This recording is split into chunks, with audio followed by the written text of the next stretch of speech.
Alors, bienvenue à la résolution de cette énigme-ci. Alors, de quoi il s'agit?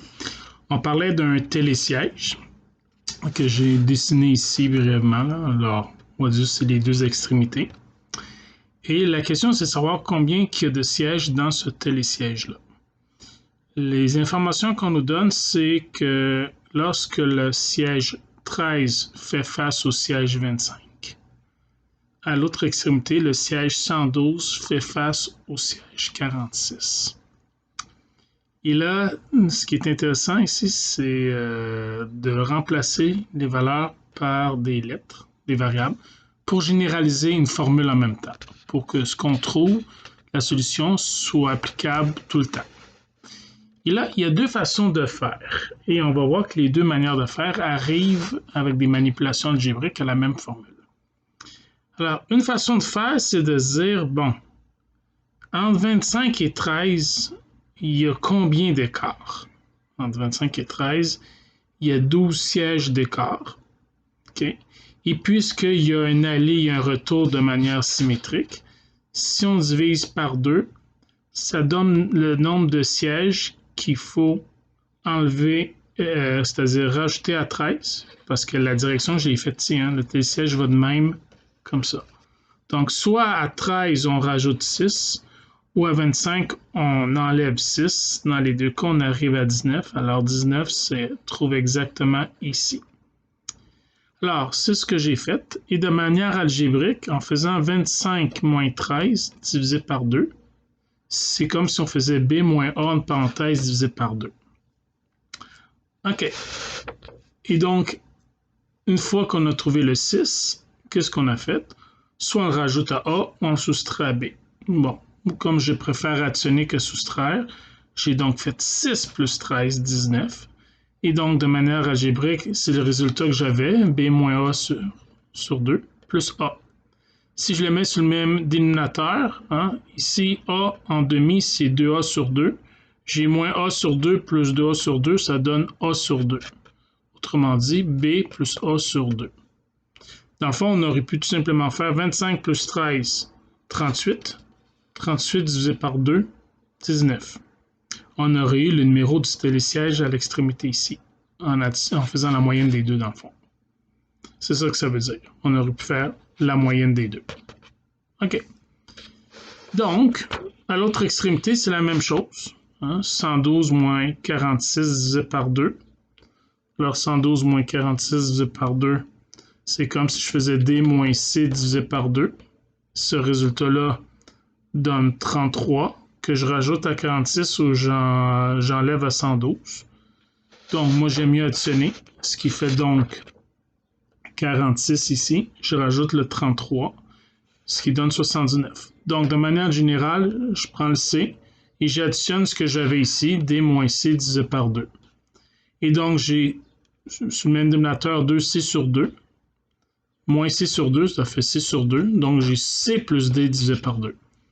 Encore une fois, c'est la formule de la moyenne. J'aurais pu tout simplement faire 46 plus 112 divisé par 2. Ça donne le siège qui est à l'extrémité. La moyenne des deux donne le siège qui est là.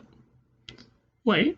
Bon, et maintenant, une fois que je sais que le siège 19 est ici et le 79 est là, ben je soustrais 79 moins 19 pour savoir quelle est la longueur d'un aller. Un aller contient combien de sièges? Et puisque le télésiège au complet, c'est un aller-retour, hein, je fais x2. Donc, de manière algébrique, j'avais mon C plus D divisé par 2, qui était le 79, qui est ici. J'ai mon B plus A sur 2 qu'on avait trouvé, qui est ici, caché par mon doigt.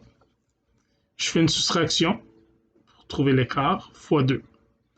Bon, étant donné qu'ils sont tous divisés par 2 que je fais x2, c'est comme si les deux se simplifiaient. Tout ce qui reste, c'est C plus D moins B plus A, ou si on préfère, A plus B pour mettre ça en ordre alphabétique. Dans le fond, la formule générale, on avait juste à faire C plus D moins A plus B. Donc, si on avait fait 46 plus 112 moins la somme de 25 et 13, on aurait su combien il y a de sièges au complet. Donc ici, C vaut 112, D vaut 46. En fait, D vaut 112, mais l'addition, c'est commutatif. Et moins la somme de 13 plus 25, ça donne ici 158 moins 38, ça donne 120. Il y avait donc 120 sièges dans ce télésiège-là. Et on a la formule générale qui est surprenamment assez simple. On additionne les deux de droite, on les additionne. On additionne les deux de gauche et on fait le plus grand moins le plus petit. Et voilà. Alors ça, c'est la façon que la plupart des personnes l'ont résolu. Il y a une autre façon qu'on peut résoudre ça qui est beaucoup plus rapide et qui arrive à la même formule. C'est tout simplement de se dire, ben, je calcule l'écart entre 46 et 25. Donc, entre 46 et 25, ça fait 21 d'écart. De manière générale, qu'est-ce qu'on fait? C'est qu'on fait C moins B. Alors ça, c'est le A, le B, le C et le D. Je ne l'ai pas écrit, fait que je vais le retranscrire, j'avais oublié. C'est pas bien grave. Alors, c'est le A, le B, le C et le D. Ah, je ne suis pas pire pour écrire à l'envers. OK, donc 46 moins 25, 21, c'est C moins B. C moins B, c'est l'écart entre ceux-là. Et là, l'idée, c'est que s'il y a 21 d'écart entre ça puis ça, puisque c'est symétrique, il y a 21 d'écart entre 112 et 13. Donc, je rajoute 112. À 112, pardon, je rajoute 21. Mais il y a un endroit où je suis arrivé au max et que là, j'ai commencé quelque part ici à faire 1, 2, 3, 4, 5, 6, 7, 8, 9, 10, 11, 12, 13. Fait que dans le fond, il y en a comme 13 qui ont dépassé mon max que j'ignore. Mais j'ai juste enlevé ces 13-là qui ont dépassé mon max et je veux connaître mon max. Donc, à 112, je rajoute le 21 qui est l'écart. 112 plus 21 qui est l'écart symétrique. J'enlève le 13. Ça donne donc 112 plus 21, 133 moins 13, 120. J'arrive aussi à 120. Mais c'est une approche totalement différente. Là. Il n'y a pas deux raisonnements qui peuvent être aussi différents que ça dans la vraie vie. Là. Et j'arrive à 120. Alors, dans l'autre, je me suis intéressé à les sièges aux extrémités. Faire la moyenne, puis trouver l'écart d'un aller, faire x2 aller-retour. C'est ça l'approche. Ici, je ne me suis jamais intéressé à la moyenne, à quel est le numéro aux extrémités, de faire x2. J'ai été avec un écart ici. C'est le même écart ici. C'est tout. C'est beaucoup plus simple. La seule subtilité, c'est quand on fait 112 plus 21 de soustraire 13. Et quand je vous dis, c'est que, bon, on rajoute 21, mais normalement, si il n'y avait pas eu le 13, on aurait eu le résultat de 112 plus 21 ici. On aurait eu le résultat ici qui est le 112 plus 21, 133, là, si je ne me trompe pas. Là. 21, ouais, c'est ça. On aurait eu 133. Mais comme il y a 13, ben, ça veut dire que depuis la position 120, on a commencé à faire 1, 2, 3 jusqu'à 13. Donc, on a juste enlevé 13 au résultat. C'est la petite subtilité. Mais on arrive à la même chose. Et de manière générale, qu'est-ce qu'on a fait? Ben, le 112, c'est le D.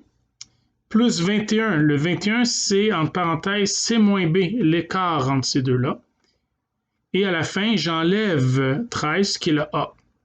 Donc, c'est D plus, entre parenthèses, C moins B, moins A. Et là, je peux tout simplement dire de manière ici, donc, j'ai un D plus C ici, ou C plus D, c'est la même chose, c'est commutatif. J'ai moins B moins A, c'est la même chose que moins A moins B, donc moins A moins B, donc moins la somme de A et B. Et j'arrive à la même formule, C plus D moins A plus B. Voyez-vous? C'est incroyable, j'adore les maths, deux raisonnements complètement différents et algébriquement parlant, c'est la même formule mais déguisée. Évidemment, on arrive au même résultat qui est 120. Alors, j'espère que vous avez apprécié, puis on se revoit pour une autre énigme.